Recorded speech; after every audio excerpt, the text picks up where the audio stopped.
Today we have a very interesting presentation. Can you hear? Oh. Wow. What do we? Is the mic on? The mic? No, it's not on. It's not No. on. No. Yeah, it's on. Good. You know.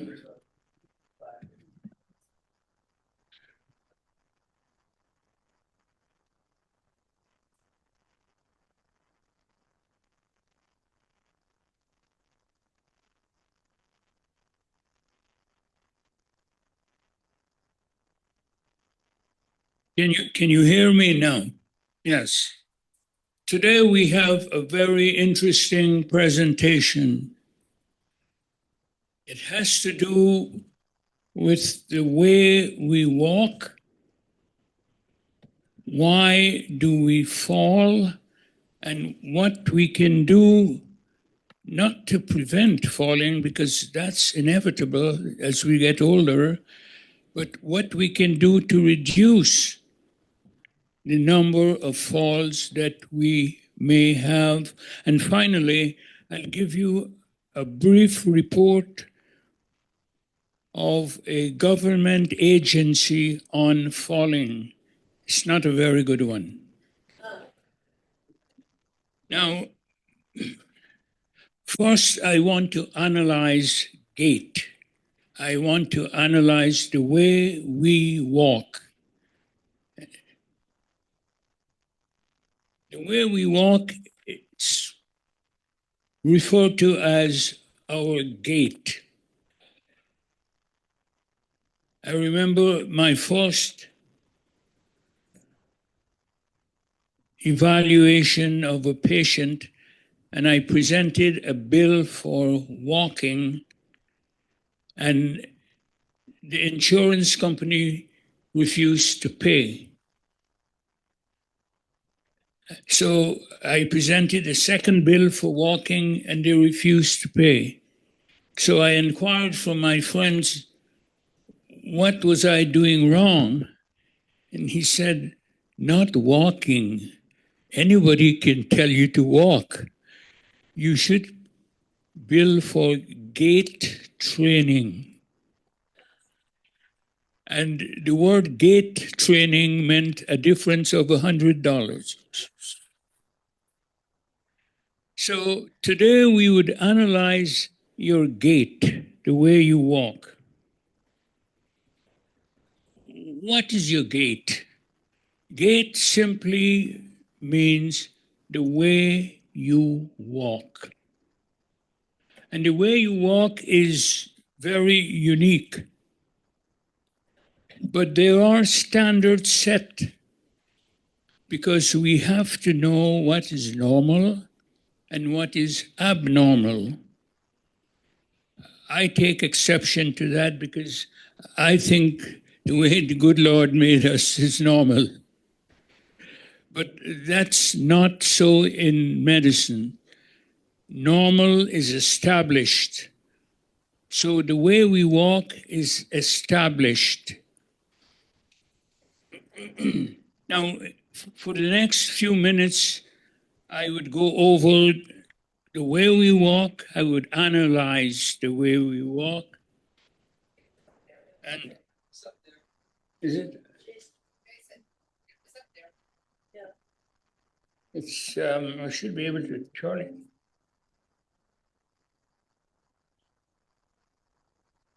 This one. I know. Let me see this. The screen is the one they want. Hang on. Okay.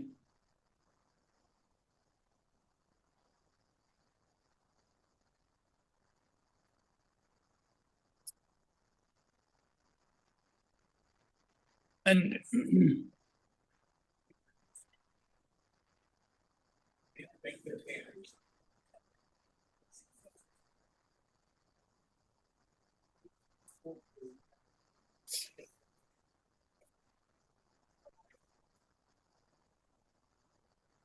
You don't need this mic. They gave you this one. This is the microphone.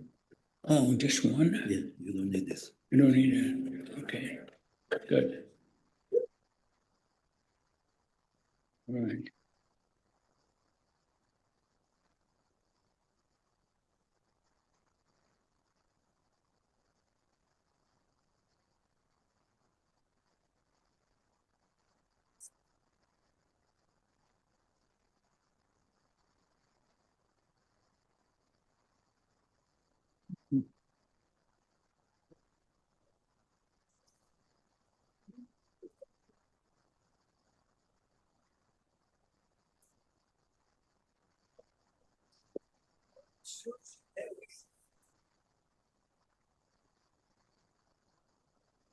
Testing, testing, testing.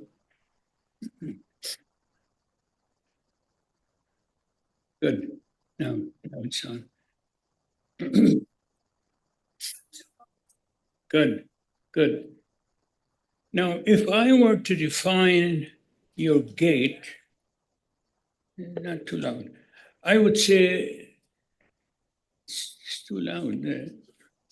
The gait is simply the way you propel the body forwards, and it is done in a cycle. There are three parts in a gait. What I would do now, I would analyze the way we walk so that when there is a problem, we can identify where lies the problem as we walk. There are three phases in your gait pattern. One is the heel strike. We start with the right lower extremity. We start with the heel strike, which is the top left, the top leg. The next phase is called the stance phase. Question? Oh, Lord. Well, the heel strikes, we walk and we walk with the heel strike. We strike the heel on the right leg. We start with the right heel. It's called the heel strike. Next is called the stance phase, S-T-A-N-C-E, where the right foot is flat on the ground. The left foot is also on the ground. And the stance phase happens to be the most stable phase in your gait. The next comes the swing phase, where you propel the body forward. I'm taking a chance in walking without my cane, but there are enough people here to pick me up.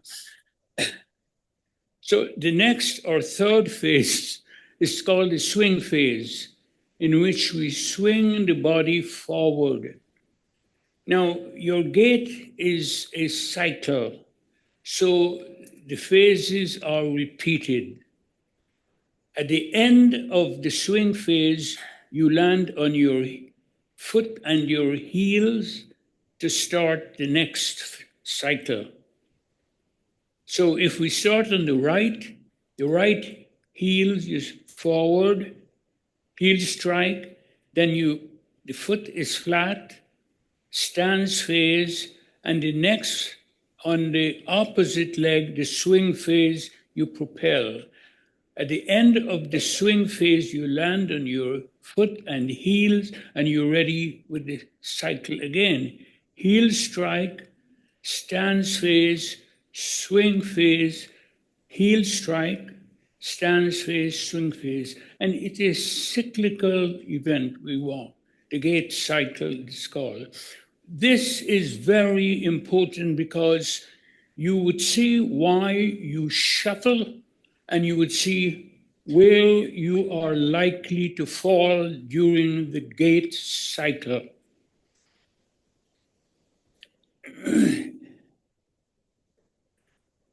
Any questions so far? Good.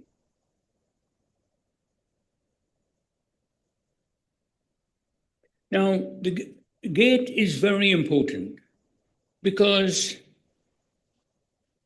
the trained person may be able to determine by your gait certain illnesses, for an example.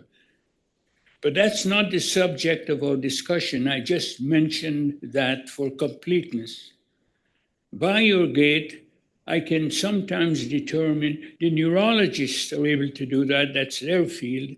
They can sometimes determine what problem, especially neurological problems, what problems the patient presents with just by the gait alone.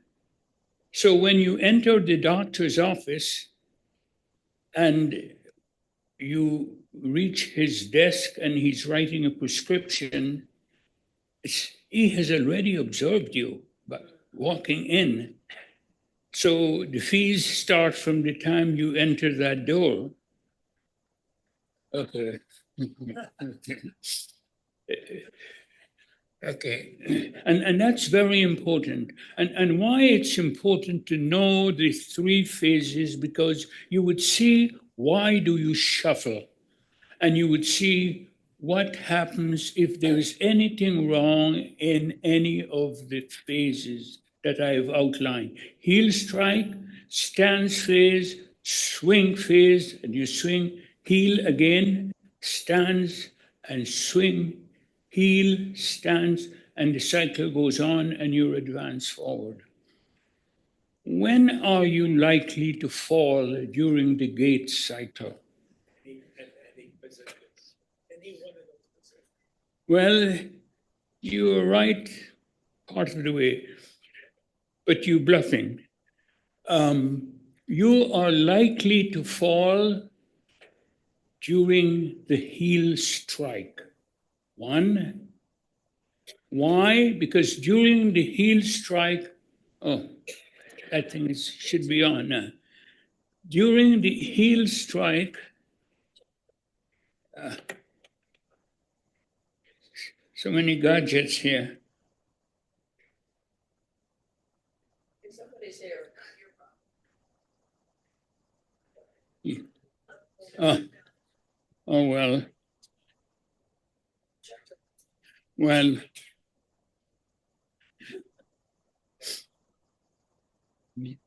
this is very, Lord, oh Lord. Oh, okay. Maybe this. I wanted the pictures back on and the sound. Yeah. Okay. Now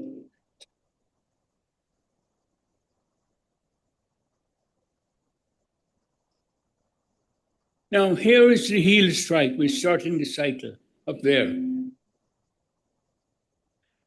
That's the heel strike. The second one is the stance phase. What's going on? The stance phase, you see the foot is flat in the stance phase. Now on the opposite leg, we have the swing phase. And during the swing phase, we advance forward. So we have the heel strike, we have the stance phase on one side, and then we have the swing phase where we land on the heel again. We are likely to fall during the heel strike. Why? When you strike with the heel, the forefoot is upwards.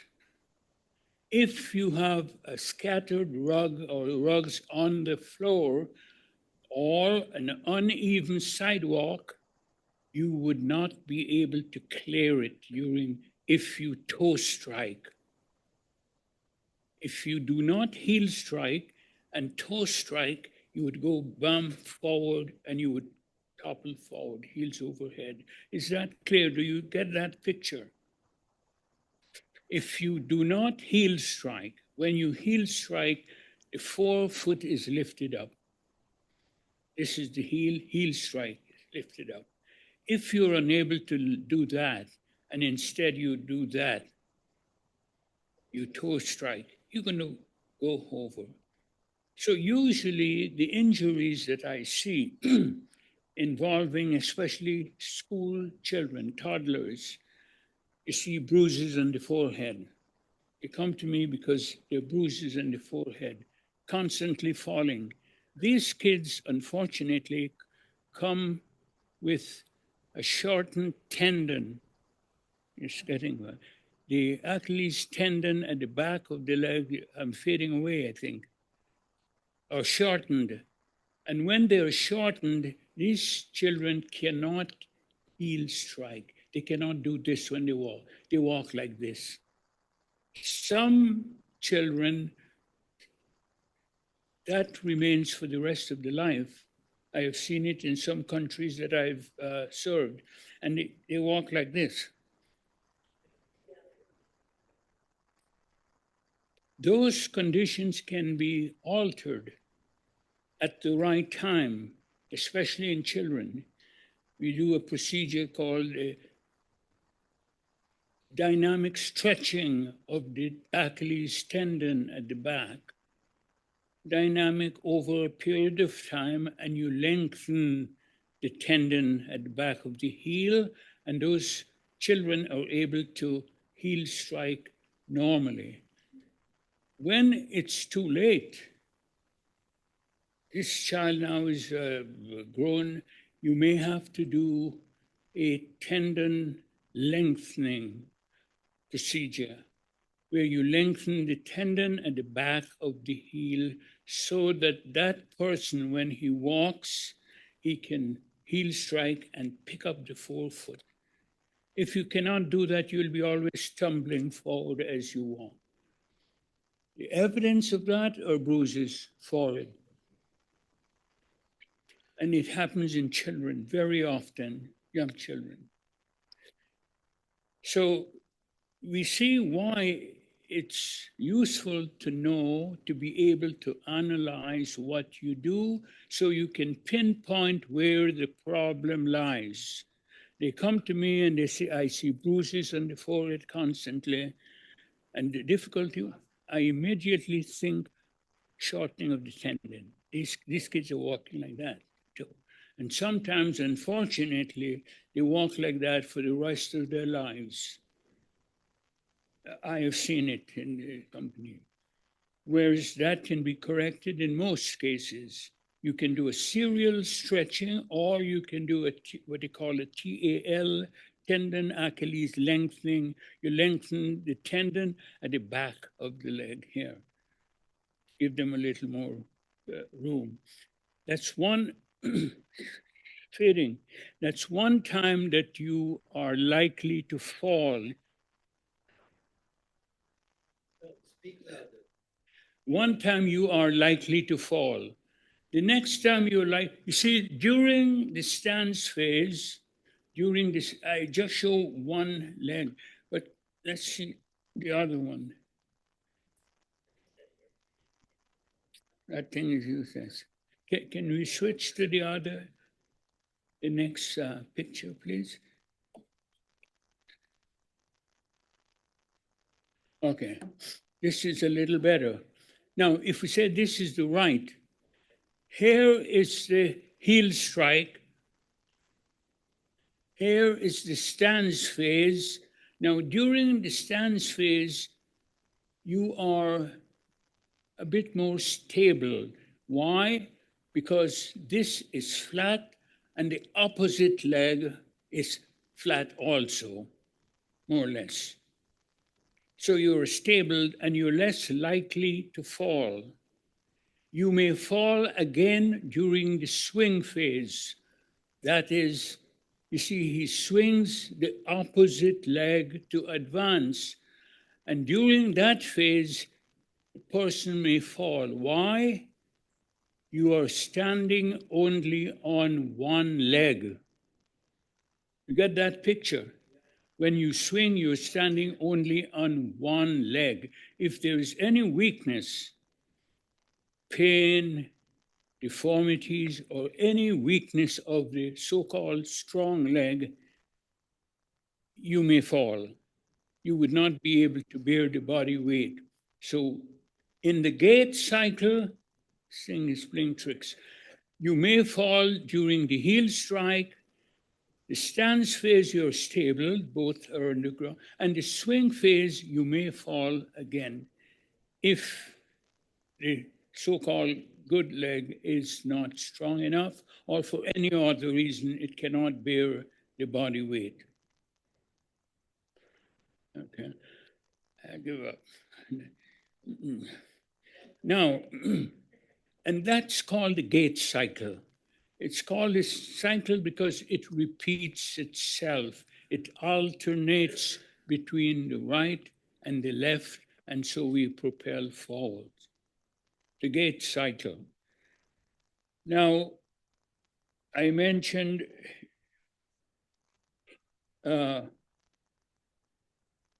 so what are the ingredients? And notice I'm using terms that we all know about, and those who like to cook know what I mean, ingredients. I wouldn't use some of the medical terms. What are the ingredients in the gait cycle? 3 of them: heel strike, stance phase, and the swing phase. We are likely to fall in the heel strike because the toes do not clear the ground. If you toe strike and you go forward, you're likely to fall during the swing phase because you're then standing on one leg to swing forward, and you are likely to fall. If there is weakness, there is pain, there is deformity, you may fall during that phase. That's so far as the gait cycle is concerned. Are there any questions on the gait cycle? And as I mentioned, sometimes one's gait, you can make a diagnosis. The neurologists, they're able to do that. That's their pet. They can look at you, have you walk, and have an impression as to what problem you have. You can do it if you see the same condition over and over and you observe, you can tell also. But that's not in my discourse. So if there are no questions on that, we'll go over to the next thing I want. Why do we shuffle? Why do we shuffle, or why does one shuffle? We shuffle because, one, we want to shorten the swing phase. Because during the swing phase, you're standing on one leg.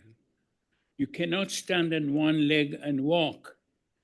If both feet are on the ground and you have to advance, how would you advance? And both feet are on the ground. These are sort of almost common sense stuff. They don't need a physician to explain these things, but they happen. You have to, if you must advance, you have to do something. How would you advance? Both feet are on the ground. You're unable to raise one leg. You have to do something. You have to shuffle. In other words, what you do, you cut down the length of time you have to swing. You shorten that stage. So instead of taking 2 seconds to swing, that leg is on the ground, you'll keep it there and you would move. I can't shuffle on the rug. And you shuffle. You keep that for stability. And so you get the idea, why do you shuffle? The extent of your weakness would determine how much you shuffle. If it's just a slight weakness you have, you can probably pick it up for a short period, you see. So very short. So you see your short periods.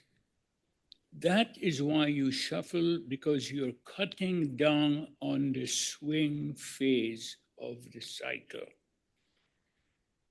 I know when I talk about the gate, my wife always wanted me to, she said she didn't understand when I explain it verbally. She wanted me to demonstrate the gate. And I would demonstrate the gate and show her what happens. And she would still insist, I want you to show me how to. It turns out that she was not interested in my explanation. She just wanted to see how I rotated my pelvis when I talked. And I didn't realize I was turning a medical show into a burlesque show. So I stopped demonstrating.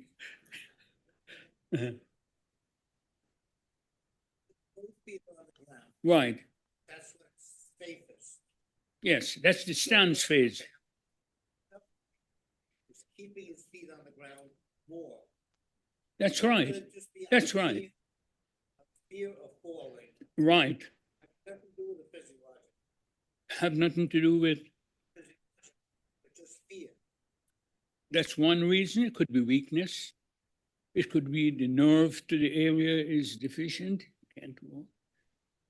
It could be several reasons, but fear of falling, and we come to that later. Fear of falling, that's another reason, or lack of balance. So you may have the strength and still find it necessary to shuffle. If you feel the balance, you may have a hearing problem, Meniere syndrome, where the balance is off and you feel you're turning around. You may feel the need then not to swing for falling. So you may have other reasons. You're absolutely right.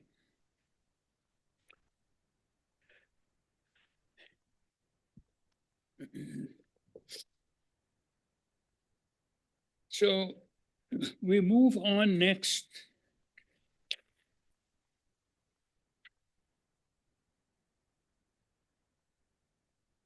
to the, let's see here.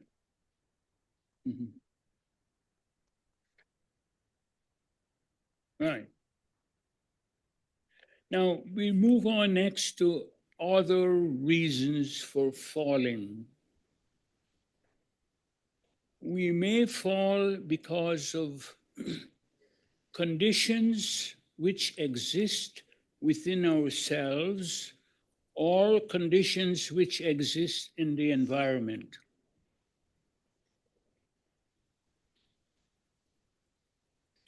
Those conditions which exist within ourselves, which I would indicate shortly, are called the intrinsic factors.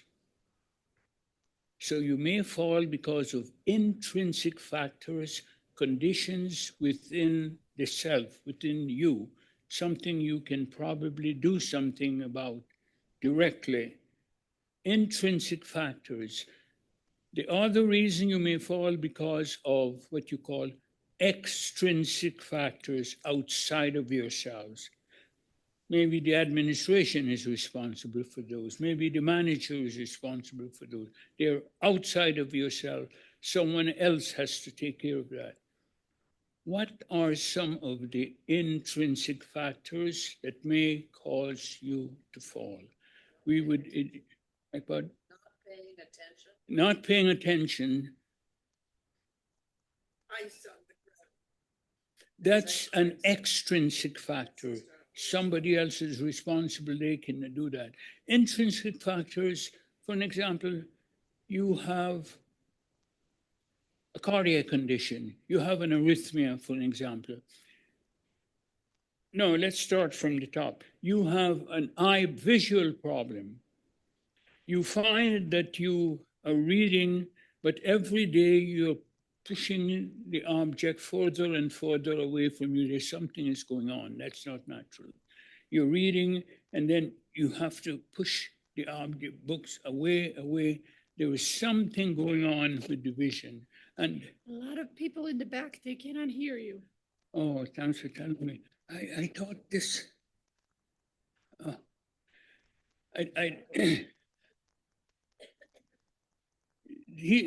you're the engineer, you should be looking after that.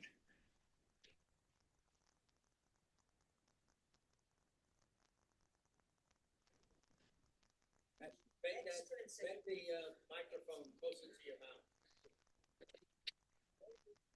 Let me just turn it a little bit further to you.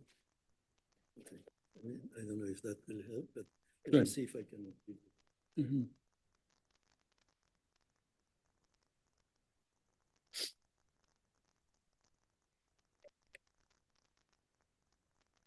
Oh, all right.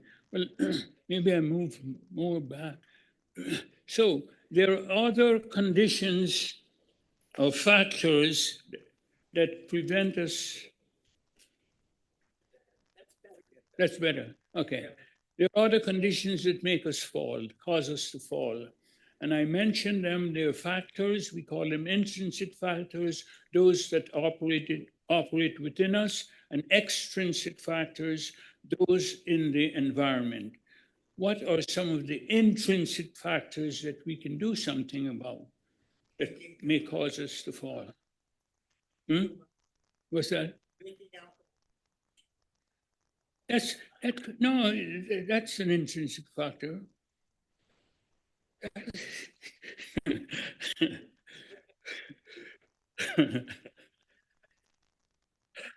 I wouldn't make any comments on that, but that's an intrinsic factor. But but what? Vertigo. Well, you see, I shouldn't continue this lecture at all because you seem to know all the intrinsic factors. No, you're absolutely correct. But what I do, I try to take them from here down because I want to comment and make special comment on some of them. But you are absolutely right. Those are intrinsic factors. But let's take the cardiac condition. Some of those are intrinsic factors. For an example, vision, that's yes. All right, visual problems. Visual problems. Well, I imply that you're pushing the book further away to read, you know, something is going on, and you should consult with your physician who would refer you to an ophthalmologist. Maybe you need a corrective lens, or maybe you need a cataract extraction and lens replacement is 2 operations. So that's one of the intrinsic factors. The next intrinsic factors are cardiac problems. A common one is atrial fibrillation. What happens is that the heart beats lub dub, lub dub, lub dub, lub dub. And you have the muscles do not go up, down, they go. So the force of contraction during the heartbeat is not strong enough to send blood to the brain, perhaps, because it's all in circulation. If you don't have food going in the form of oxygen, you're going to feel dizzy when you change positions, for an example. It's not enough circulation, and you're going to fall. Arrhythmia can be corrected by medication, and in very serious, severe cases, they may want to do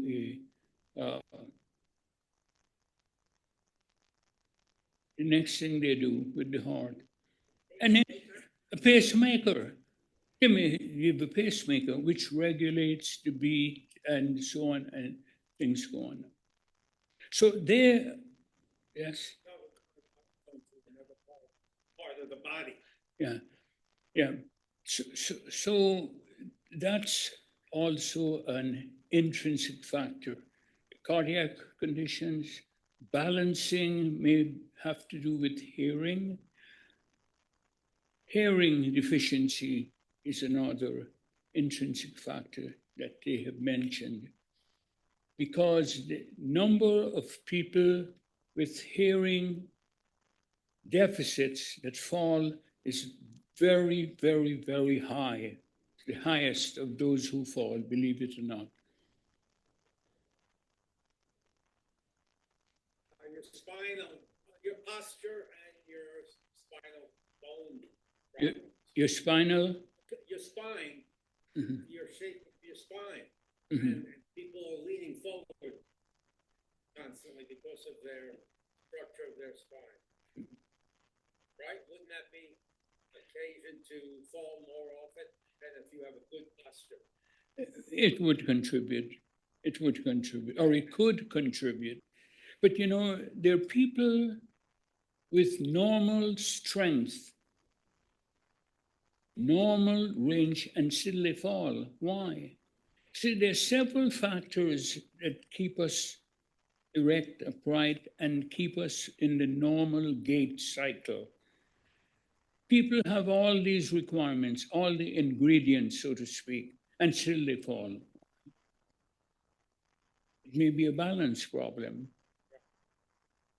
It may be their perception in space, spatial perception, which I would come to very shortly. Anyway,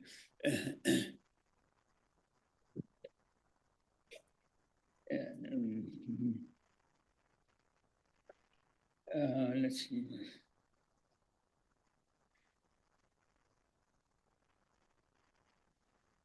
Now, so the ingredients we need,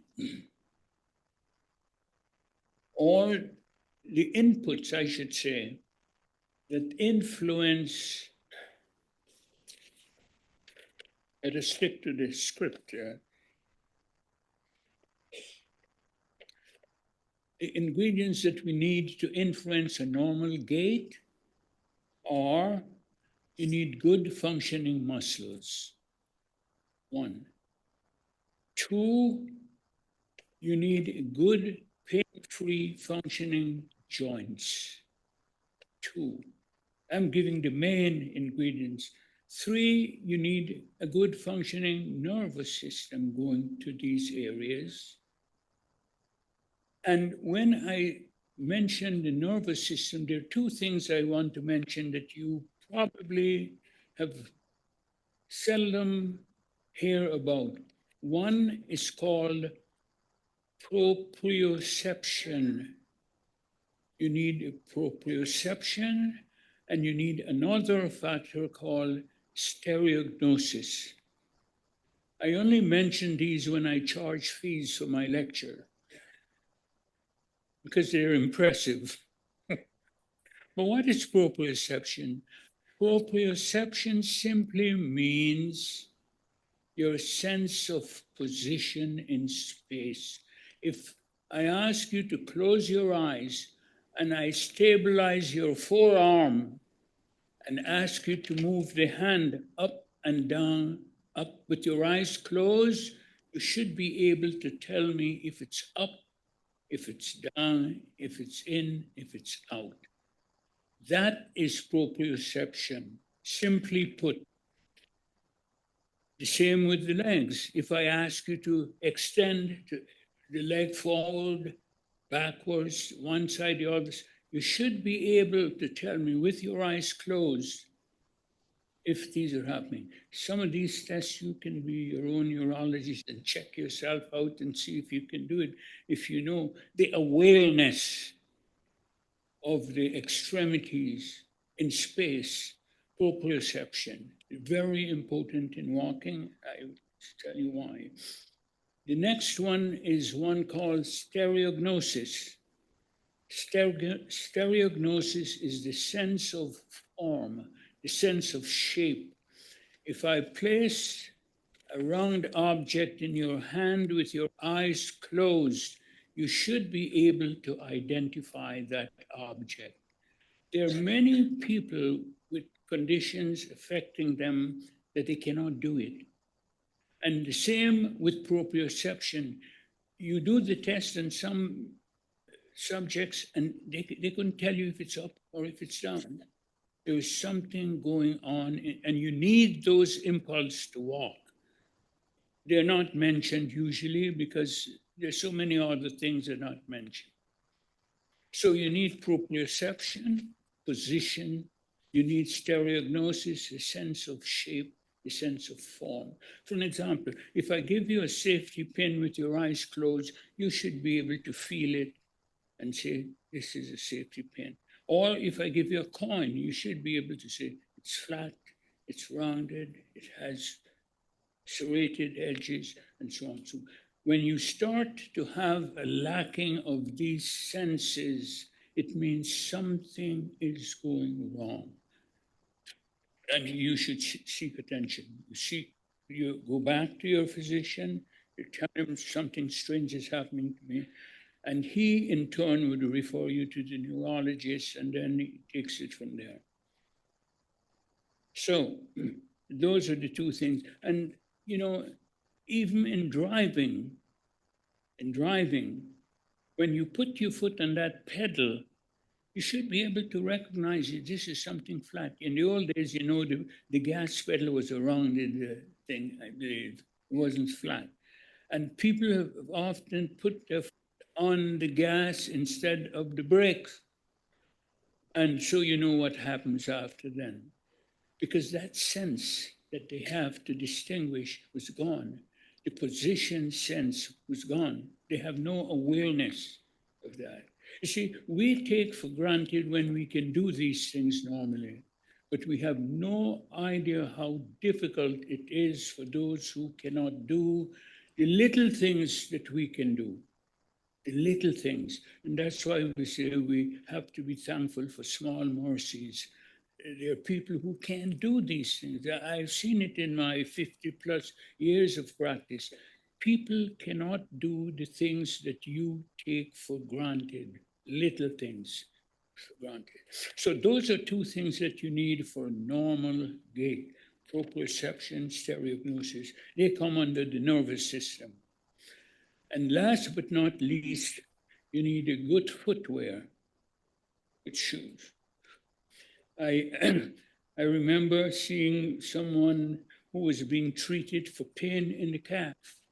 She was being treated for pain in the calf for a very long time, and the doctor would do a block.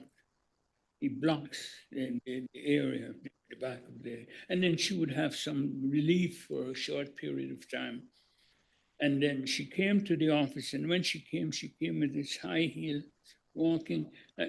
Now you see why my wife likes me to demonstrate. I don't want to turn this into a burlesque show, so I wouldn't demonstrate. But this is what happened. She came into the office walking, and I asked her what brought her to see me, and she said she was being treated for pain in the back of her calf, and she was being treated for a long time. She was being treated for a long time for pain in the calf, and it wasn't getting any better. And as soon as I saw her walk, I knew exactly what the problem was. And that's why sometimes people think the examination is only 5 minutes, but I could have taken 5 hours to tell her the same thing. I knew there was something wrong, and I asked her, how long were you wearing these shoes? She said, oh, she just bought it a few weeks ago. She had just bought these high heels, and there was a strain in the calf muscles. They were not used to the high heels. She was overacting with the heel strike when she walks.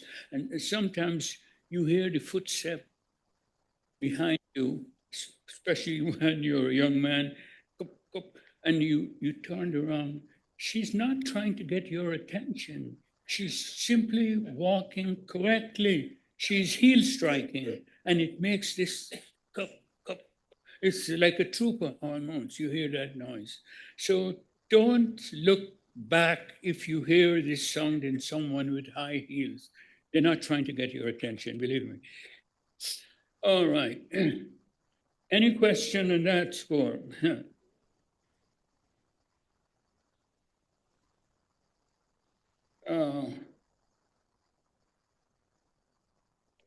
Now, I've mentioned why we fall during the gait cycle. I've mentioned that. Twice we are likely to fall. One in the heel strike because we toe strike and we go forward. That's during the gait cycle. Now I would mention why we fall during normal course of activities, just going about our business normally, and people walk and fall.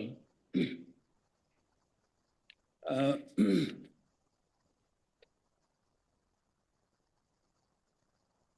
let's see.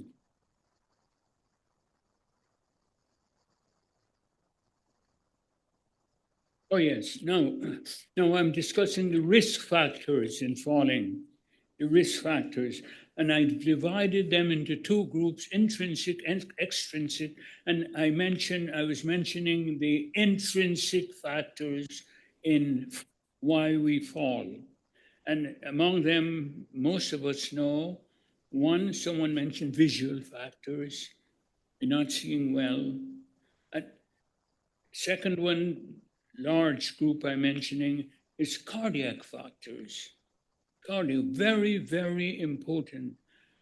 People with atrial fibrillation sometimes fall. I was called to see some friend of mine, and when I went, there was a trail of blood from the garage to the living room. Now, this person had fallen and was able to get up and carry on with his business, the routine business. He went about his business, and they didn't think to report it at all. So when I went and I saw that, and I just, unofficially, I just took his pulse and I said, you should go immediately, get in touch with your doctor. Or you can go to the emergency, there's an emergency station here in the main street. So I went with them to the emergency center here. They examined, did some preliminary examination, and they decided that he should go to the hospital immediately. His condition was so bad, even though he was able to get up. What happens when you have these attacks, you fall, and then you come to yourself? Why do you have these episodes? The arrhythmia that I mentioned in the case of the heart. You have it because there is a moment in which the heart is not pumping enough to the brain. And during that period in which there is circulation lapse, the person may faint and fall. Falling is sometimes a blessing. Why? When you fall, the heart and the brain are in the same plane. So the heart is not working against gravity to get blood there. You get that situation. It's not working against, they're in the same plane. But when you stand, suddenly, standing changes that situation, and you need a little time for the heart to catch up with the change of position. I am doing it in a matter-of-fact way so we understand what happens that people fall momentarily during these intervals. And this happens at night, you know. It happens at night. You get up to go to the bathroom and before you know it, you're on the floor. There is not enough time for the heart to catch up with the change of position. And so during that interval, the person falls. And falling is a blessing because by then, the heart is not working against gravity. And if you recover during that time, it's something to keep in mind. So you do things slowly. Don't get up if you're able to do it. Don't get up and rush to bed. Okay. So that's another intrinsic factor, cardiac problems. I'm just mentioning the generic factors without going into details. Uh,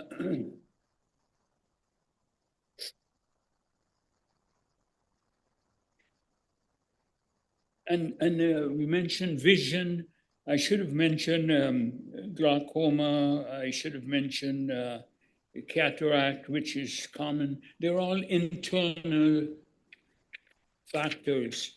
Now let's get to the external factors that are responsible for falling.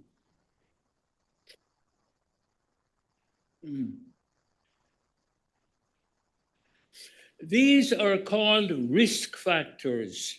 Why they're risk factors? Because if you have enough of these factors present, either within you or in the environment, you will fall. Not you may, you will fall. So how do we prevent falling? You reduce these factors. The fewer factors, the less likely you will fall. It's that simple. The fewer factors, the less likely you. So you eliminate the factors. We have eliminated 2 of them already. Now let's come to the external factors that will cause you to fall. We know them very well. The external factors are scattered rug on the floor. As simple as that. Why scattered rug? You see in the gate strike, in the cycle I just mentioned, is heel strike when you walk, the first thing. Now, if you have a scattered rug on the floor, thin rug, when you heel strike, you would be able to clear that rug. You wouldn't go into it. The forefoot would be able to clear that rug, and you are less likely to fall during the heel strike. So, scattered rug on the floor is one of the risk factors. External factor, we get rid of that. If you have an atrial fibrillation, you can get rid of that by having it treated or have a pacemaker in place. You can get rid of that. And so those are things that we can eliminate. And as many as we eliminate, the less likely we will fall when we walk. Some of the other things mentioned are dementia. I wouldn't go into details. Parkinson's syndrome, peripheral neuropathy, balance deficit, hearing deficit, especially Meniere's syndrome, that's a common one. Psychological problems, insomnia, sleep deprivation, depression, all these are conditions that may make us fall. And the question of perception of space.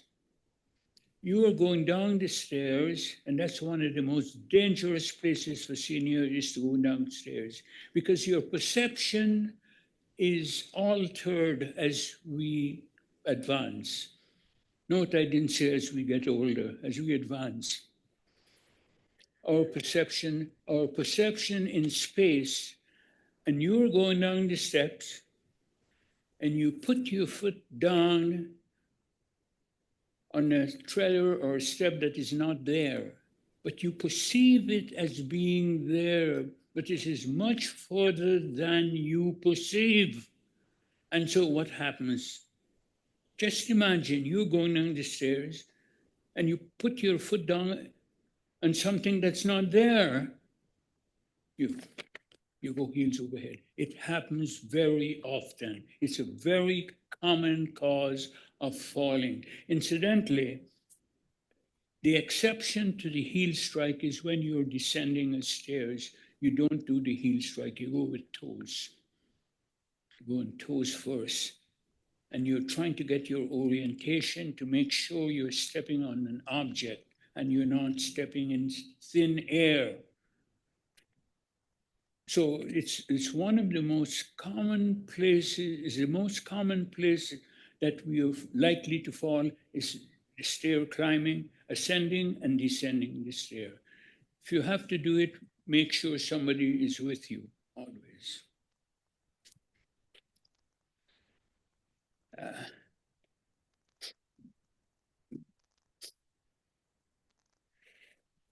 And of course, I mentioned hearing loss.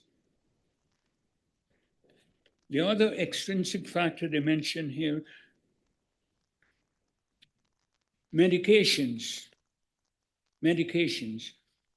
And of course, I extracted for this discussion here, I extracted information from the CDC, that's a federal agency, and from the other came from Harvard University. They have a booklet that they print periodically, extract information, and from the American College of Physicians.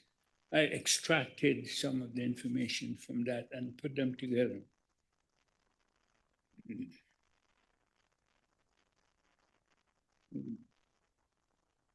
so, Dehydration. what's that? Dehydration. Pass out, you fall. Yes.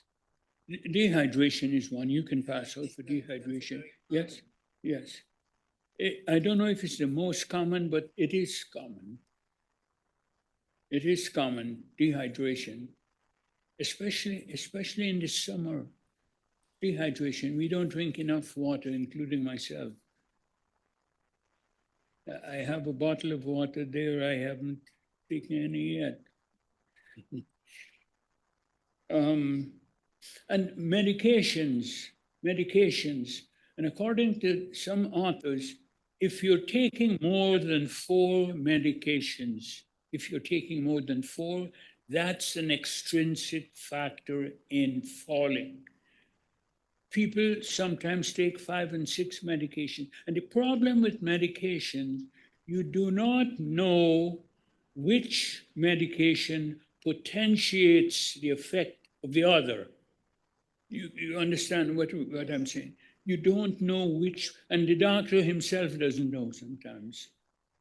He doesn't know which, and you're taking 4 medications, one doubles the effect of the other, nobody knows. And you drink that, you're like a zombie. You take those medications, and it happens very commonly. So I always tell my patient, I prescribe a medication. If you find that you have serious adverse effect, stop taking it and call me. Stop taking it and call me. Don't continue to take it and then stop taking the medication and call me. So we mentioned the intrinsic factors, we mentioned the extrinsic factors, and we go on to a few more extrinsic factors. Wet, slippery floor, I mentioned that. The lack of grab bars in the bathroom, in the shower, the lack of rails when you ascend the stairs and down the stairs, they are all extrinsic factors that contribute to our falling. The absence of these will cause us to fall as seniors. I mentioned the uneven floor. That's why we have to heel strike, get those heels up. And if we find that we are shuffling, you see somebody, there might be weakness. And shuffling may be a protection. It may be a way of advancing. Because if you didn't shuffle, how would you get forward? You'd be standing there. So you have to do something to move. Or what you can do, you can make the swing phase shorter rather than a long swing phase.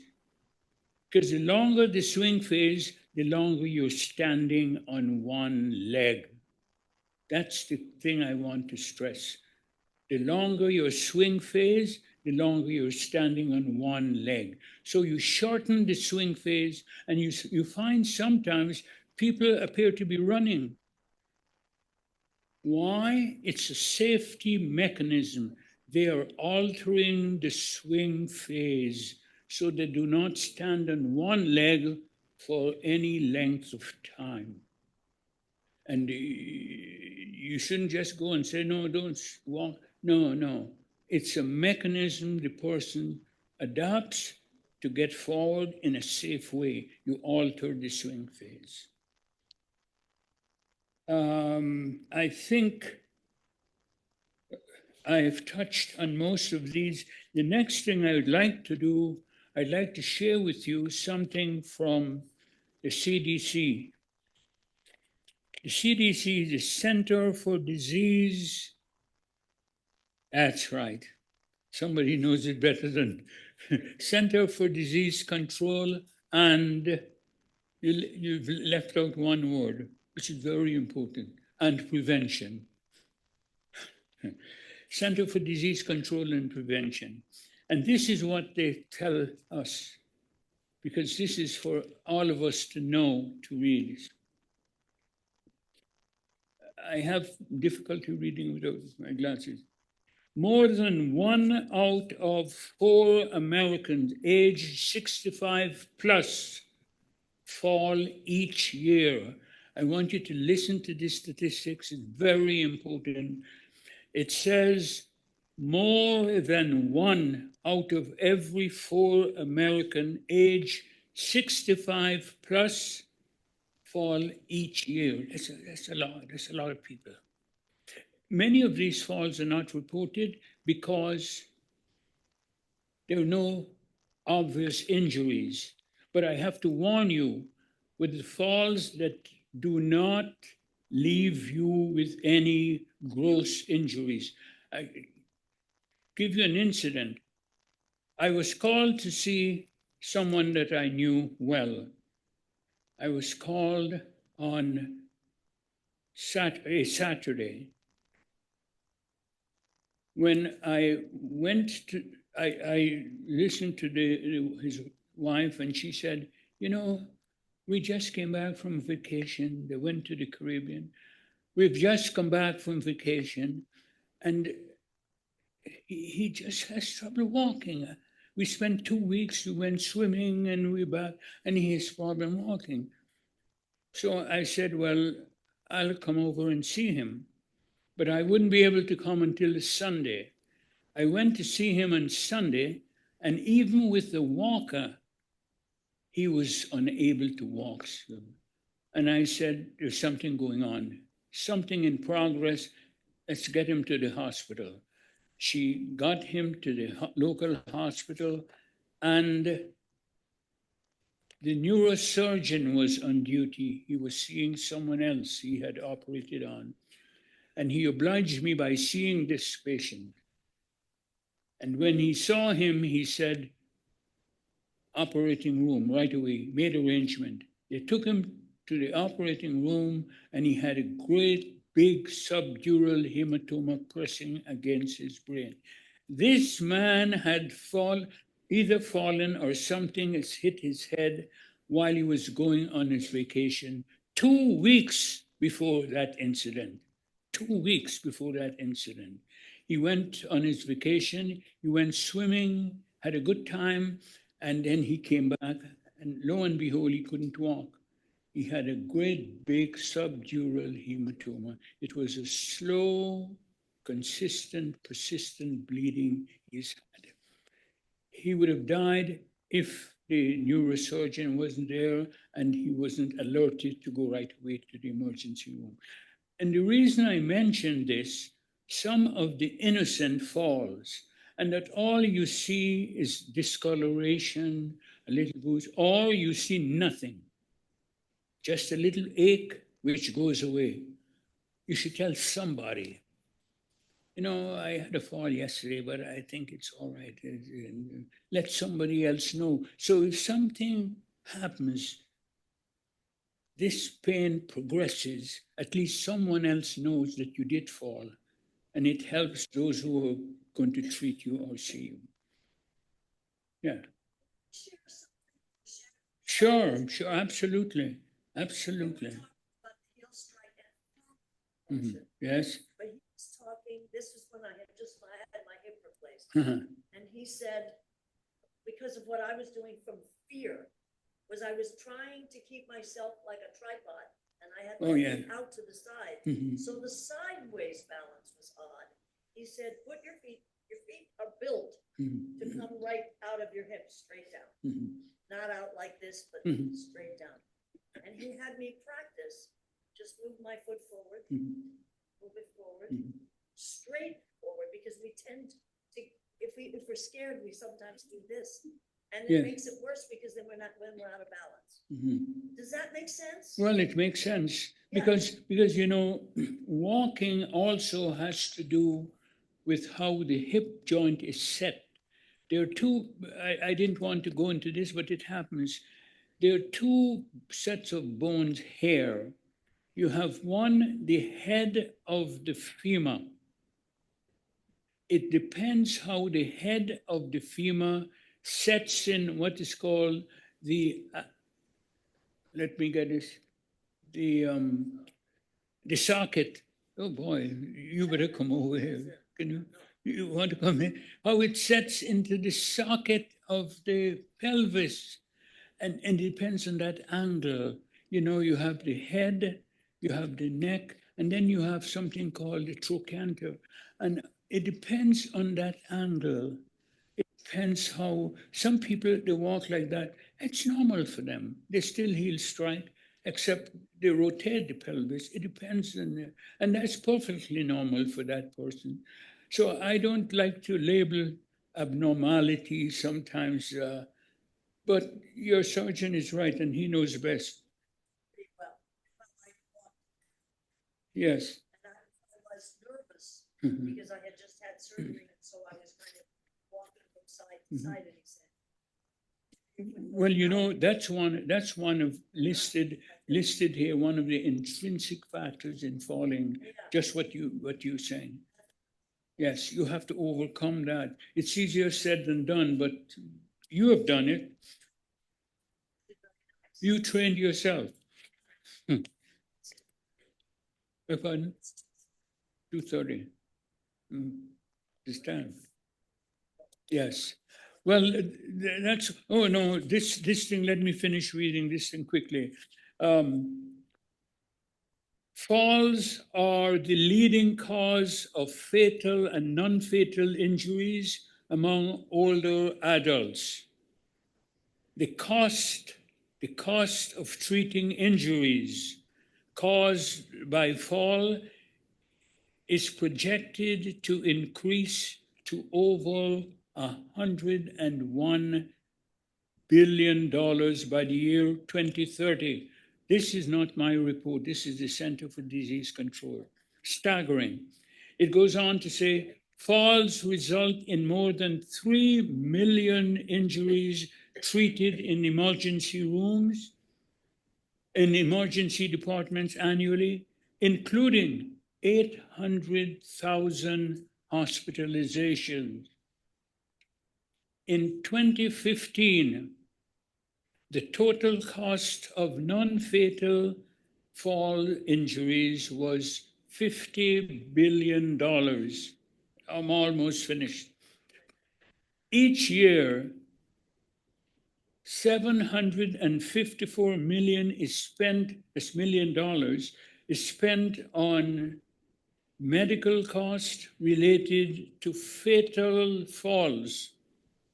For older adults in the United States, fall death rate went up by 30% from the year 2007 to 2016. It's a staggering report here. And researchers have predicted that there will be 7 deadly falls every hour by 2030. That's staggering. So I am saying things that we take for granted. It's a serious thing. And in my experience, once you've had a fall, you've had it. The number of total recovery from a fall is getting less and less and less. For some reason, people never come. few people, I don't know the percentage, but a large percentage of people that never quite regain themselves.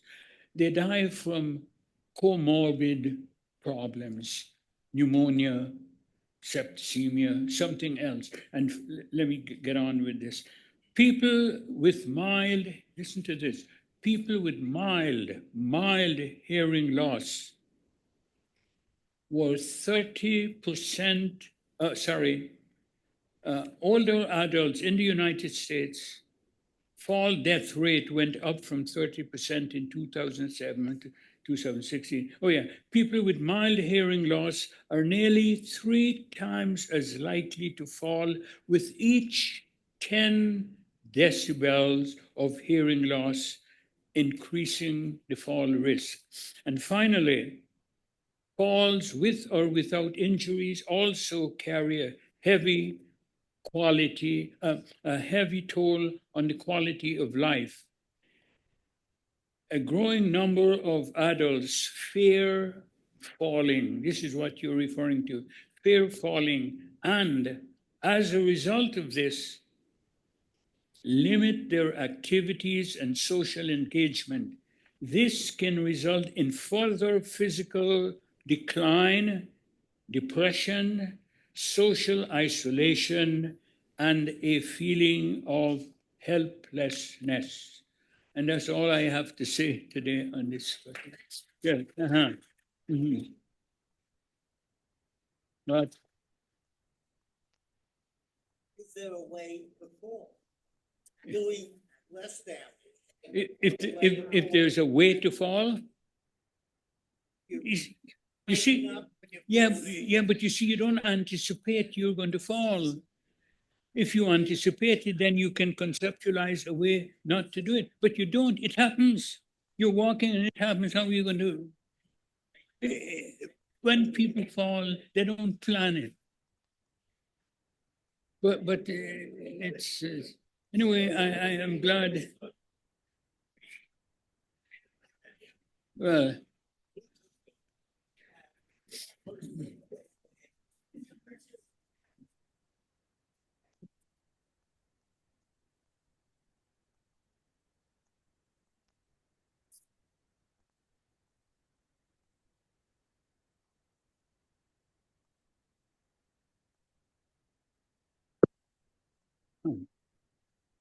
Thank you.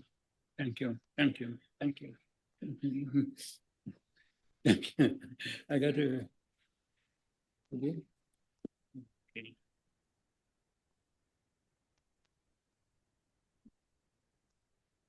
Had a big crowd. Yeah. Well, I'm glad. Well, it's